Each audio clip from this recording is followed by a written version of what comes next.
ఆనందానికి అనేక మార్గాలు. ఒక్కొక్కరిది ఒక్కో ఫిలాసఫీ, ఒక్కో నిర్వచనం.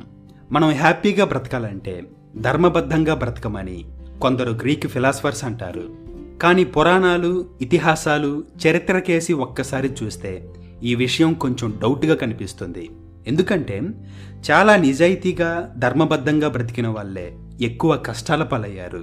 అందుకే ఈ ధర్మంగా బ్రతకడాన్ని ప్రజలు తిరస్కరించారు.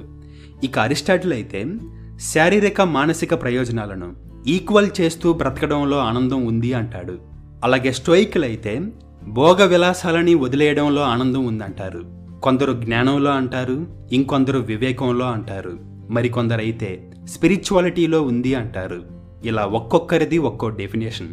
బట్ నిజానికి హ్యాపీనెస్ వాల్యూ విషాదాన్ని అనుభవించిన వాడికి తెలిసినంతగా మరెవ్వడికి తెలియదు. ట్యాగూర్ చాలా ఉన్నతమైన కుటుంబంలో ఆఖరి సంతానంగా పుట్టారు.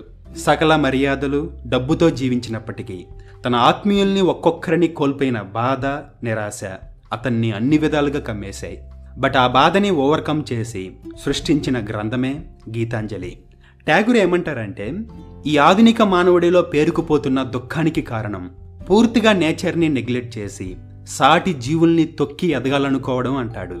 ఫర్ ఎగ్జాంపుల్, ఒక గడ్డిపరక తన శక్తినంతా దారపోసి మూలాల నుండి నిలువుగా పెరిగి భూమిపైన గడ్డిలా నిలబడడానికి ట్రై చేస్తుంది.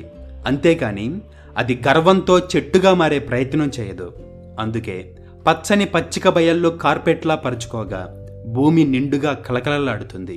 బట్ అదే ఆ గడ్డిపరక ఒక మహావృక్షంలా ఎదగాలి అని ట్రై చేస్తే జీవితాంతం దాని ఎనర్జీ వేస్ట్ అవుతూ అన్హ్యాపీగా ఉంటుంది.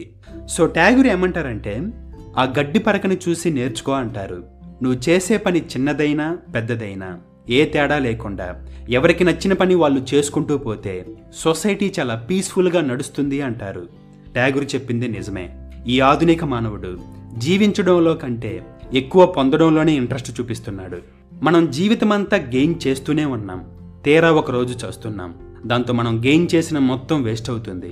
ఫర్ ఎగ్జాంపుల్, ఇప్పుడు జరుగుతున్న వార్నే తీసుకోండి. హైదరాబాద్ సిటీ అంత ప్లేస్లో ఉన్న గాజా ప్రజల మీద కేవలం 5 రోజుల్లో 6,000 బాంబులు వేసింది. దాంతో మొత్తం 2,251 మంది చనిపోయారు. ఇందులో పసిపిల్లలు 447 మంది అయితే స్త్రీలు 248. ఇంతకంటే మూర్ఖత్వం మనం 21st సెంచరీలో చూడమేమో. అందుకే ట్యాగూర్ ప్రపంచ యుద్ధాలు చూసిన అనుభవంతో ఒక మాట చెప్పారు: సాటి మనుషులతో కలిసిమెలిసి జీవించడంలోనే ఆనందం ఉంది.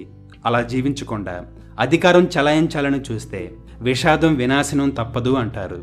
సో మనం పుట్టింది హ్యాపీగా బ్రతకడానికి. బట్ అసలు విషయాన్ని మర్చిపోతే నీ లైఫ్కి అర్థం అంటూ ఉండదు. అలాగే లైఫ్ నిన్ను వదిలిపెట్టదు కూడా.